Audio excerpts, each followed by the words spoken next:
எல்லாருக்கும் வணக்கம். இது உங்கள் ஸ்டடி வித் தர்ஷினி சேனல். நம்ம இந்த வீடியோல ஜூன் 5ஆம் தேதிக்கான கரண்ட் அஃபேர்ஸ் பார்க்க போறோம். இன்றைக்கான கரண்ட் அஃபேர்ஸ் பார்க்கறதுக்கு முன்னாடி இப்போ வர ஜூன் 13ஆம் தேதி பாத்தீங்கன்னா குரூப் 2 டெஸ்ட் பேட்ச் வந்து ஸ்டார்ட் ஆகுது. Tamil, history, polity, economy, geography, INM, unit 8, unit 9 அடுத்து மேத்ஸ் இதெல்லாம் வந்து இதுல கவர் ஆகும்.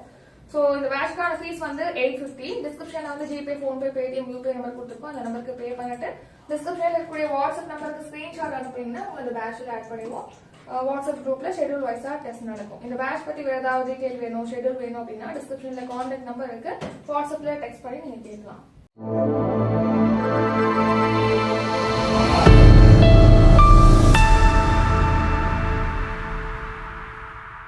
அடுத்து இன்றைக்கான கரண்ட் அஃபேர்ஸ் பார்க்கலாம். முதல் கேள்வி, ஆந்திர பிரதேச மாநிலத்தின் முதலமைச்சராக பொறுப்பேற்க உள்ளவர் யார்?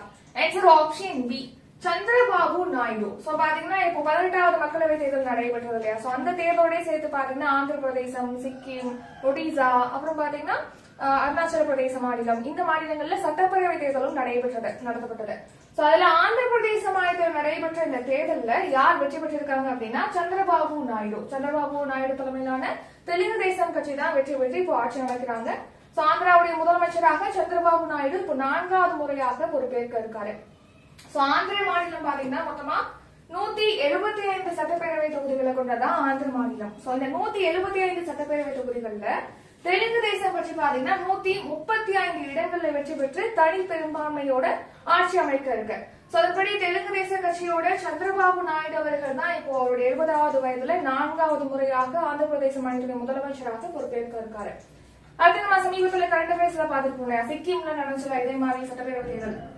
சிக்கிம்ல நடந்த தேர்தல்ல பாத்தீங்கன்னா பிரேம் சிங் தமாங் தலைமையிலான சிக்கிம் கிராந்திகாரி மோர்ச்சா கட்சியானது வெற்றி பெற்றிருக்கு. சோ அதன்படி பிரேம் சிங் தமாங் பாத்தீங்கன்னா அந்த மாநிலத்தின் முதலமைச்சராக பொறுப்பேற்க இருக்காரு. அதே மாதிரி அருணாச்சல பிரதேச மாநிலத்தில் நடைபெற்ற சட்டப்பேரவை தேர்தலில் பாத்தீங்கன்னா பிஜேபி வந்து வெற்றி பெற்று ஆட்சி அமைக்குது. இரண்டாவது கேள்வி, சந்திரனின் தொலைதூர பகுதியில் இருந்து புறப்பட்ட சீனாவின் சந்திர ஆய்வின் பெயர் என்ன? ஆன்சர் சாங்கே 6. சோ இது நம்ம ஆல்ரெடி பார்த்திருப்போம், அடிக்கடி நம்ம இந்த கரண்ட் அஃபேர்ஸ் வந்து பார்த்திருப்போம். அதாவது இப்போ சாங்கே 6 வந்து விண்ணில் செலுத்தப்பட்டிருக்கு, இப்போ வந்து நிலவுல தரையிறங்கி இருக்கு அப்படின்னு சொல்லிட்டு நம்ம பார்த்திருப்போம். அந்த வருஷத்துல இப்போ சந்திரனுடைய இருள் சூழ்ந்த பகுதி, தொலைதூர பகுதியில மண் மாதிரிகள், பாறை மாதிரிகளை சேகரிச்சு பூமி கொண்டு வந்து இங்க ஆய்வு நடத்தணும் அப்படிங்கிறதுக்காக தான் சீனா வந்து இந்த சாங்கே 6 மிஷனை வந்து முன்னெடுத்தாங்க. சோ அதன்படி இந்த சாங்கே 6 விண்கலன் பாத்தீங்கன்னா நிலவுல உள்ள மாதிரிகளை சேகரிச்சு கிளம்பிருச்சு அங்கிருந்து அப்படின்னு சொல்லிட்டு தெரிவிச்சிருக்காங்க. சாங்கே 6 விண்கலன் பாத்தீங்கன்னா சீனாவுடைய தெற்கு தீவு மாகாணம் ஹெய்னான்ல உள்ள வென்சாங் ஏவுதளத்துல இருந்து லாங் மார்ச் 508 ராக்கெட் மூலமா விண்ணில் செலுத்தப்பட்டது. சோ இந்த சாங்கே 6 விண்கலம் வந்து 4 பகுதிகளை கொண்டது. என்னன்னா ஆர்பிட்டர், லேண்டர், அசெண்டர், ரீஎன்ட்ரிகலன். இதை நம்ம ஏற்கனவே பார்த்துப்போம். சோ இதுல பாத்தீங்கன்னா அசெண்டர் வந்து நிலவோட இருள் சூழ்ந்த பகுதியில நகர்ந்து போய் அங்க மண் மாதிரிகள், பாறை மாதிரிகளை சேகரிச்சு அதை ஆர்பிட்டர்ல கொண்டாந்து சேர்க்கும். சோ இதை வந்து பூமிக்கு ரீஎன்ட்ரிகலன் மூலமா கொண்டு வரப்படும் அப்படின்னு சொல்லிட்டு தெரிவிச்சிருக்காங்க. சோ இப்போ இந்த ரீஎன்ட்ரிகலன் வந்து புறப்பட்டிருப்பதாக தெரிவிச்சிருக்காங்க மண் மாதிரிகளை சேகரிச்சுட்டு. மூன்றாவது கேள்வி, மக்களவை தேர்தலில் ஆட்சி அமைக்க குறைந்தபட்சம் எத்தனை தொகுதிகளில் வெற்றி பெற வேண்டும்? Answer option A, 272. சோ இப்போ 18வது மக்களவை தேர்தல் பாத்தீங்கன்னா மொத்தமா 543 தொகுதிகள்ல 7 கட்டங்களாக நடைபெற்றது. சோ இந்த தேர்தல்ல இப்போ 543 தொகுதிகளுக்கு நடைபெற்ற இந்த மக்களவை தேர்தல்ல வெற்றி பெற்று ஆட்சி அமைக்கணும் அப்படின்னா எத்தனை தொகுதிகள்ல வந்து வெற்றி பெற்றிருக்கணும்? குறைந்தபட்சம் 272 தொகுதிகள்ல வெற்றி பெற்றாதான் ஆட்சி அமைக்க முடியும். சோ இப்போ நடந்தது வந்து 18வது மக்களவை தேர்தல். சோ அதுல பாத்தீங்கன்னா பாரதிய ஜனதா கட்சி வந்து தனித்து 240 தொகுதிகளை வெற்றி பெற்றிருக்கு. கூட்டணி பாஜகவுடைய கூட்டணி, NDA கூட்டணி, அதாவது நேஷனல் டெமோக்ராட்டிக் அலையன்ஸ், அதாவது தேசிய ஜனநாயக கூட்டணி பாத்தீங்கன்னா பாஜக தலைமையிலான தேசிய ஜனநாயக கூட்டணி இந்த தேர்தலில் எத்தனை இடங்கள்ல வெற்றி பெற்றிருக்கு அப்படின்னா 292 இடங்கள்ல வெற்றி பெற்றிருக்கு. சோ குறைந்தபட்சம் 272 தொகுதிகளில் வெற்றி பெற்றாலே போதும். அப்படி இருக்கும்போது 292 தொகுதிகளில் இந்த கூட்டணி வெற்றி பெற்றிருக்கு. சோ அதன்படி இந்த பாஜக கூட்டணி தான் ஆட்சி அமைக்கும் அப்படின்னு சொல்லிட்டு தெரிவிக்கிறாங்க. சோ தனி பெரும்பான்மை கிடைக்கல. இப்போ பாஜக வந்து தனிச்சு 240 தொகுதிகள் தான் வெற்றி பெற்றிருக்காங்க அப்படிங்கறதுனால தனி பெரும்பான்மை கிடையாது. சோ இருப்பினும் வந்து மோடி அவர்கள் தலைமையில் ஆட்சி அமரும் அப்படின்னு சொல்லிட்டு எதிர்பார்க்கப்படுது. சோ அப்படி மோடி வந்து பிரதமராக பொறுப்பேற்றாங்க அப்படின்னா தொடர்ந்து 3 முறை இந்தியாவுடைய பிரதமராக தொடர்ந்து 3 முறை இருந்தவர் யாருன்னா ஜவஹர்லால் நேரு அவர்கள். சோ அவரை அடுத்து மோடி அவர்கள் வந்து 3வது முறையாக பொறுப்பேற்றாங்கன்னா ஜவஹர்லால் நேரு அவருடைய சாதனை வந்து இவர் சமன் செய்வாரு. நெக்ஸ்ட் 4வது கேள்வி, நாட்டிலேயே அதிக மக்களவை தொகுதிகளை கொண்ட மாநிலம் எது? ஆன்சர் உத்தரப்பிரதேச மாநிலம். சோ இப்போ 18வது மக்களவை தேர்தல் நடைபெற்றது இல்லையா? சோ அதுல வந்து மொத்தமா 543 தொகுதிகள்ல நடைபெற்றது தேர்தல் அப்படின்னு சொல்லி பார்த்துப்போம். சோ ஒவ்வொரு மாநிலங்களுக்கும் ஒவ்வொரு தொகுதிகள், இத்தனை தொகுதிகள் சொல்லிட்டு பிரிச்சிருப்பாங்க. அது எப்படின்னா மக்கள் தொகை அடிப்படையில தான் இந்த மாநிலங்களுக்கு இத்தனை மக்களவை தொகுதிகள் அப்படின்னு சொல்லிட்டு பிரிப்பாங்க. சோ அப்படி பார்க்கும்போது நம்ம நாட்டுல எந்த மாநிலம் அதிக மக்களவை தொகுதிகளை கொண்ட மாநிலமா இருக்கு அப்படின்னா உத்தரப்பிரதேச மாநிலம். உத்தரப்பிரதேச மாநிலம் 80 மக்களவை தொகுதிகளை கொண்டிருக்கு. நம்ம தமிழ்நாடு வந்து 39 மக்களவை தொகுதிகளை கொண்டது. சோ இப்போ எலெக்ஷன் நடந்ததுனால வந்து இந்த மாதிரி கேட்கறதுக்கு வாய்ப்பு இருக்கு. தொகுதிகள் வந்து பொறுத்துக்கு அந்த மாதிரி கேட்கறதுக்கு வாய்ப்பு இருக்கு. அதனால பாக்குறோம். உத்தரப்பிரதேச மாநிலம் பாத்தீங்கன்னா அதிகபட்சமாக 80, நாட்டிலே வந்து அதிகமான மக்களவை தொகுதிகள் கொண்ட மாநிலமாக உத்தரப்பிரதேசம் இருக்கு. அங்கே 80 தொகுதி இருக்கு. அடுத்து மகாராஷ்டிராலே 48 மக்களவை தொகுதி இருக்கு. பீகார்ல 40, நம்ம தமிழ்நாட்டுல 39 மக்களவை தொகுதி இருக்கு. நெக்ஸ்ட் மத்திய பிரதேச மாநிலத்துல 29, கர்நாடகால 28, ஆந்திரால 25, கேரளால 20 மக்களவை தொகுதி இருக்கு. பஞ்சாப்ல 13, ராஜஸ்தான்ல 25, ஜார்க்கண்ட்ல 14, ஒடிசால 21 மக்களவை தொகுதிகள், மிசோரம்ல ஒரே ஒரு தொகுதி, ஹரியானா மாநிலத்துல 10, மேகாலயால 2 தொகுதிகள் இருக்கு. ஹிமாச்சல பிரதேச மாநிலத்துல 4, அருணாச்சல பிரதேச மாநிலத்துல 2, சிக்கிம்ல 1, நாகாலாந்துல 1. இப்போ தமிழ்நாட்டுல பார்ப்போம். தமிழ்நாட்டுல ஆல்ரெடி வந்து நம்ம 39 மக்களவை தொகுதிகள் இருக்கு அப்படின்னு சொல்லி பார்த்தோம். சட்டப்பேரவை தொகுதிகள் எத்தனை இருக்கு அப்படின்னா 234 தொகுதிகள் இருக்கு சட்டப்பேரவையில. அடுத்து மாநிலங்களவை பாத்தீங்கன்னா தமிழ்நாடு வந்து 18 இடங்கள் இருக்கு தமிழ்நாட்டுக்கு. இப்போ தமிழ்நாட்டுடைய தலைநகரம் எது அப்படின்னா சென்னை. தமிழ்நாட்டுடைய முதலமைச்சராக இருப்பவர் யாருன்னா M.K. ஸ்டாலின் அவர்கள். ஆளுநர் யார் அப்படின்னா R.N. ரவி அவர்கள். 5வது கேள்வி, உலக சுற்றுச்சூழல் தினம் எந்த நாளில் அனுசரிக்கப்படுகிறது? ஆன்சர் ஜூன் 5ஆம் தேதி. ஒவ்வொரு வருஷம் பாத்தீங்கன்னா சுற்றுச்சூழல் குறித்த விழிப்புணர்வு மக்கள்கிட்ட ஏற்படுத்தணும் அப்படிங்கிறதுக்காக இந்த தினம் வந்து ஜூன் 5ஆம் தேதி அனுசரிக்கப்படுகிறது. வேர்ல்ட் என்விரான்மெண்ட் டே, உலக சுற்றுச்சூழல் தினம்.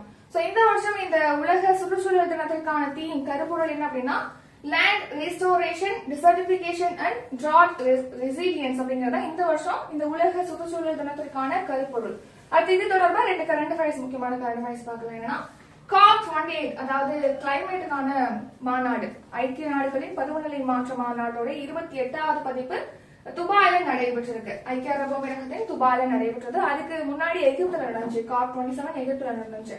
அடுத்து அலோக் சுக்லா பாத்தீங்கன்னா மதிப்புமிக்க கோல்டன் மேன் சுற்றுச்சூழல் பரிசு 2024 பெற்ற இந்தியர் வந்து அலோக் சுக்லா. மொத்தமா 7 பேர்கிட்ட வழங்கிருப்பாங்க இந்த விருது. இந்த பரிசு பெற்ற இந்தியர் யாருன்னா அலோக் சுக்லா. சமீபத்துல ரீசனா நம்ம கரண்ட் பரிசுல பார்த்திருப்போம். அடுத்து UNEP, அதாவது யுனைடெட் நேஷன்ஸ் என்விரான்மெண்ட் ப்ரோக்ராம், ஐக்கிய நாடுகளின் சுற்றுச்சூழல் திட்டம் பத்தி பார்க்கலாம். இது எப்போ தொடங்கப்பட்டது அப்படின்னா 1972ஆம் ஆண்டு ஜூன் 5ஆம் தேதி தொடங்கப்பட்டிருக்கு. இதோடைய தலைமையகம் எங்க இருக்குன்னா கென்யாவின் நைரோபில இருக்கு. இதோடைய இயக்குநராக இருப்பவர் யாருன்னா இங்கர் ஆண்டர்சன். இவர் வந்து டென்மார்க் நாட்டை சேர்ந்தவர். இங்கர் ஆண்டர்சன் தான் இந்த UNEP-யோட இயக்குனர். அடுத்த 6வது கேள்வி, இந்திய தேர்தல் வரலாற்றில் எந்த தொகுதியில் வேட்பாளர் 11.75 லட்சம் வாக்குகள் வித்தியாசத்தில் வெற்றி பெற்றார்? ஆன்சர் இந்தூர். உத்தரப்பிரதேச மாநிலத்தின் மத்திய பிரதேச மாநிலத்தின் இந்தூர் தொகுதியில பாத்தீங்கன்னா இந்திய தேர்தல் வரலாற்றிலே அதிகமான வாக்கு வித்தியாசத்துல வந்து வின் பண்ணிருக்காங்க இந்தூர் தொகுதியை சேர்ந்த வேட்பாளர், பாஜக வேட்பாளர். இந்திய தேர்தல் வரலாற்றே பாத்தீங்கன்னா அதிகபட்சமா எவ்வளவு ஓட் டிஃபரன்ஸ்ல வின் பண்ணிருக்காங்கன்னா 11.75 லட்சம் வாக்குகள் வித்தியாசத்துல வந்து வெற்றி பெற்றிருக்காங்க. யார் அப்படின்னா மத்திய பிரதேச மாநிலத்தின் இந்தூர் தொகுதியை சேர்ந்த தொகுதியில போட்டியிட்டு பாஜக வேட்பாளரான சங்கர் லால்வானி என்பவர் தான் வெற்றி பெற்றிருக்காரு அதிக வாக்குகள் வித்தியாசத்துல. அதே மாதிரி இது ஒரு சாதனை நிகழ்த்தப்பட்டிருக்கு. அதிக வாக்கு வித்தியாசத்துல வின் பண்ணிருக்காங்க. இன்னொரு சாதனை நிகழ்த்தப்பட்டிருக்கு. என்னன்னா நோட்டாக்கு இதுவரையும் இல்லாத அளவு இந்த 2024ஆம் ஆண்டு நடைபெற்ற இந்த தேர்தலில் தான் இந்த இந்தூர் தொகுதியில தான் அதிகமான வாக்குகளும் பதிவாயிருக்கு. நோட்டாக்கு பாத்தீங்கன்னா 2.18 லட்சம் வாக்குகளானது பதிவாயிருக்கு. நோட்டானா நன் ஆஃப் தி எபோ, அதாவது இவர்களில் யாரும் இல்லை அப்படிங்கிற மாதிரி குறிக்கக்கூடியதான் நோட்டா. அடுத்தது முக்கியமா நரேந்திர மோடி அவர்கள் வந்து இந்த தேர்தலில் எந்த தொகுதியில போட்டிட்டார் அப்படின்னா வாரணாசி தொகுதியில போட்டிட்டு வெற்றி பெற்றிருக்காரு. அமித்ஷா, உள்துறை அமைச்சராக இருக்கக்கூடிய அமித்ஷா அவர்கள் வந்து காந்தி நகர் தொகுதியில போட்டிட்டு வெற்றி பெற்றிருக்காரு. நோட்டா பத்தி பார்த்தோம்னா இது 2013 இன்ட்ரோடியூஸ் பண்ணாங்க. பாத்தீங்கன்னா உச்சநீதிமன்றத்துல 2013ஆம் ஆண்டு வழங்கப்பட்ட உத்தரவை அடுத்து பாத்தீங்கன்னா வாக்குப்பதிவு இயந்திரத்துல வந்து நோட்டா சேர்க்கப்பட்டது. நோட்டானா இவர்களில் யாரும் இல்லை, யாருக்குமே நமக்கு ஓட் போடுறதுக்கு விருப்பம் இல்லை அப்படின்னா நோட்டு எல்லாம் கொடுக்கலாம். மக்களவை தேர்தலில் 2014ஆம் ஆண்டு நோட்டா வந்து அறிமுகப்படுத்தப்பட்டது. மாநிலங்களவை தேர்தலை பொறுத்த வரைக்கும் இது வந்து சாரி ஃபர்ஸ்ட் டைம் 2013 தான் இன்ட்ரடியூஸ் பண்ணாங்க. மக்களவை தேர்தல் 2014ஆம் ஆண்டு கொண்டு வந்தாங்க நோட்டா. 7வது கேள்வி, 77வது உலக சுகாதார மாநாடு எங்கு நடைபெற்றது? Answer Geneva. சுவிட்சர்லாந்து நாட்டின் ஜெனீவால தான் இப்ப 77வது உலக சுகாதார மாநாடு நடைபெற்றிருக்கு. சோ ஜெனீவால 77வது உலக சுகாதார மாநாடு நடைபெற்றிருக்கு. இந்த மாநாட்டுக்கான கருப்பொருள் என்ன அப்படின்னா, இந்த வருஷம் நடைபெற்ற இந்த 77வது உலக சுகாதார மாநாட்டுக்கான கருப்பொருள் என்னன்னா, all for health, health for all. All for health, health for all அப்படிங்கறதா கருப்பொருள். சோ இந்த மாநாட்டுல பாத்தீங்கன்னா நம்ம இந்தியாவுடைய பிரதிநிதியாக இந்தியாவின் சுகாதார செயலாளரான அபூர்வ சந்திரா அவர்கள் வந்து பங்கேற்றிருக்காரு. அதுல முக்கியமான ஒரு சில விஷயம் பார்க்கலாம். சோ பாத்தீங்கன்னா இப்போ பெங்களூர், நம்ம இந்தியாவின் கர்நாடக மாநிலத்தின் பெங்களூரை சேர்ந்த தேசிய மனநல மற்றும் நரம்பியல் அறிவியல் நிறுவனத்துக்கு பாத்தீங்கன்னா சுகாதார மேம்பாட்டுக்கான உலக சுகாதார நிறுவனத்தின் நெல்சன் மண்டேலா விருது வழங்கப்பட்டிருக்கு. இந்த விருதை பொறுத்த வரைக்கும் பாத்தீங்கன்னா இது 2019ஆம் ஆண்டு நிறுவப்பட்டிருக்கு. சோ எதுக்காக இந்த விருது வழங்கப்படுது அப்படின்னு கேட்டீங்கன்னா, சுகாதார மேம்பாட்டுக்காக குறிப்பிட்ட ஒரு பங்களிப்பு ஆற்றிய தனிநபர்களோ நிறுவனங்களோ அல்லது என்ஜிஓக்களுக்கோ இந்த விருது வந்து வழங்கப்பட்டு வருது உலக சுகாதார நிறுவனத்தினால. WHO world health organisation. Next 8வது கேள்வி, நோவாக் ஜோகோவிச் எந்த விளையாட்டுடன் தொடர்புடையவர்? Answer tennis. சோ செர்பியாவை சேர்ந்த டென்னிஸ் வீரர் தான் நோவாக் ஜோகோவிச். சோ உலகிலே பாத்தீங்கன்னா அதாவது டென்னிஸ்ல வந்து அதிகமான கிராண்ட் ஸ்லாம் பட்டங்களை வென்றவரும் நோவாக் ஜோகோவிச் தான். சோ இவர் எத்தனை கிராண்ட் ஸ்லாம் பட்டங்களை இது வரைக்கும் வென்றிருக்காரு? இதுக்கான ஆன்சர் வந்து கமெண்ட் பண்ணிருங்க. சோ பாத்தீங்கன்னா இப்போ கிராண்ட் ஸ்லாம் போட்டிகளுமான பிரெஞ்சு ஓபன் டென்னிஸ் போட்டி இப்ப நடைபெற்று வருது. ஒரு வருஷத்துக்கு பாத்தீங்கன்னா 4 கிராண்ட் ஸ்லாம் போட்டிகள் நடத்துவாங்க. Australia open, French open, Wimbledon, இந்த மாதிரி யுஎஸ் ஓபன், இந்த மாதிரி 4 கிராண்ட் ஸ்லாம் போட்டிகள் வந்து ஒரு வருஷம் நடத்தப்படும். சோ அதுல ஒன்னான பிரெஞ்சு ஓபன் டென்னிஸ் போட்டியானது இப்போ நடைபெற்று வருது. சோ இந்த போட்டியில உலகின் நம்பர் 1 டென்னிஸ் வீரரான செர்பியாவின் நோவாக் ஜோகோவிச் பாத்தீங்கன்னா காலிறுதிக்கு முன்னேறி இருக்காரு. சோ அதன்படி பாத்தீங்கன்னா காலிறுதியில் முன்னேறியது மூலமா இவர் 370வது வெற்றியை வந்து பதிவு செஞ்சிருக்காரு இந்த கிராண்ட் ஸ்லாம் போட்டியில. சோ அதன்படி கிராண்ட் ஸ்லாம் போட்டிகளே வந்து அதிக போட்டிகள்ல வெற்றி பெற்றவர் அப்படிங்கிற சாதனையை அவர் பெற்றிருக்காரு. சோ இதுக்கு முன்னாடி இத்தகைய சாதனை படைச்சிருந்தவர் யாருன்னா ரோஜர் ஃபெடரர். சோ இவர் பாத்தீங்கன்னா கிராண்ட் ஸ்லாம் போட்டிகள்ல 369 வெற்றிகளை பதிவு செஞ்சிருந்தாரு. சோ இப்ப 370 வெற்றிகளோட நோவாக் ஜோகோவிச் வந்து அந்த சாதனையை முறியடிச்சிருக்காரு. 9வது கேள்வி, எர்த் கேர் மிஷனை எந்த அமைப்பு தொடங்கியுள்ளது? Answer ESA. சோ இப்போ யூரோப் ஸ்பேஸ் ஏஜென்சி நிறுவனம் தான் இப்போ எர்த் கேர் மிஷனை வந்து தொடங்கியிருக்கு. சோ இது எதுக்காகனா பூமியோட காலநிலையில் ஏற்படக்கூடிய மாற்றத்தை கண்டுபிடிக்கிறதுக்காக தான். சோ பாத்தீங்கன்னா இப்போ பூமியோட காலநிலையில மேகங்கள் அப்புறம் ஏரோசோல்களுடைய பங்கு ஆய்வு செய்யறதுக்காக எர்த் கேர் மிஷனை ESA தொடங்கியிருக்கு. ESA அப்படின்னா ஐரோப்பிய விண்வெளி மையம். சோ ESAவும் ஜப்பான் நாட்டின் விண்வெளி நிறுவனமான ஜாக்சாவும் ஒருங்கிணைந்த கூட்டு முயற்சியில தான் இதை தொடங்கியிருக்காங்க. சோ மேகங்கள் அப்புறம் ஏரோசோல்கள் அப்படின்னா வளிமண்டலத்தில் இருக்கக்கூடிய தூசி, துகள்கள், இது போன்ற சிறிய துகள்களை தான் நம்ம வந்து ஏரோசோல்கள் சொல்றோம். சோ பூமியோட காலநிலையில மேகங்கள், ஏரோசோல்களுடைய பங்கு ஆய்வு செய்யறதுக்காக தான் எர்த் கேர் மிஷன் ஆனது இப்போ தொடங்கப்பட்டிருக்கு. நெக்ஸ்ட் ரிவிஷன் பார்க்கலாம். ஸோ ரிவிஷன் பார்க்கறதுக்கு முன்னாடி பார்த்தீங்கன்னா நம்ம மந்த்லி கரண்ட் அஃபேர்ஸ் பிடிஎஃப் வந்து ப்ரொவைட் பண்ணுறோம். 1 இயர் வாங்கினீங்கன்னா 400 ரூபி, 1 மந்த்னா 59 ரூபி. ஸோ டிஸ்கிரிப்ஷனில் ஜிபே, ஃபோன்பே நம்பர் இருக்கு. நீங்கள் பே பண்ணிட்டு எந்த மந்த் மென்ஷன் பண்ணீங்கன்னா உங்களுக்கு அந்த மந்த் பிடிஎஃப் வந்து ஷேர் பண்ணுவோம். ஸோ இப்போ ரிவிஷன் ஸ்டார்ட் பண்ணலாம்.